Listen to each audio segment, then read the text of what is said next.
નમસ્કાર મિત્રો, આજે આપણે એવી એલર્જી વિશેના ઘરેલું ઉપાય વિશે સમજવા જઈ રહ્યા છીએ મિત્રો. તો તમે હજી સુધી અમારી આ ચેનલમાં નવા છો, ચેનલને હજી સબસ્ક્રાઈબ ના કરી હોય તો સબસ્ક્રાઈબ કરવાનું ભૂલતા નહીં. મિત્રો, ઘણા વ્યક્તિને સવારમાં છીંકો આવતી હોય છે, તે એક ઘરેલું ઉપાયથી કઈ રીતે મટાડી શકાય તેના વિશે સમજીએ. મિત્રો, વારંવાર છીંકો આવવી એ એક એલર્જી પ્રકારનો રોગ છે, તો તેને ઘરેલું ઉપાયથી કઈ રીતે મટાડી શકાય તેના વિશે સમજીએ.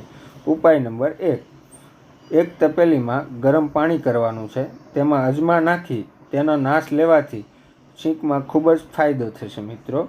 ઉપાય નંબર 2, સવાર સાંજ હૂંફેળા દિવાલના 2 ટીપા નાકમાં નાખવાથી ખૂબ જ ફાયદો થાય છે મિત્રો. ઉપાય નંબર 3, રાત્રે સૂતી વખતે દેશી ગાયનું ઘી નાકમાં નાખવાથી ખૂબ જ ફાયદો થાય છે. ઉપાય નંબર 4, મિત્રો, આપણે બહાર જવાનું થાય તો હંમેશા નાક પર રૂમાલ ઢાંકવાનું રાખો, જેથી ખૂબ જ ફાયદો થશે.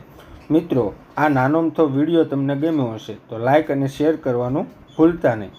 તમારા જરૂરી સૂચનો અને કોમેન્ટ કરી મોકલી આપશો. Thank you.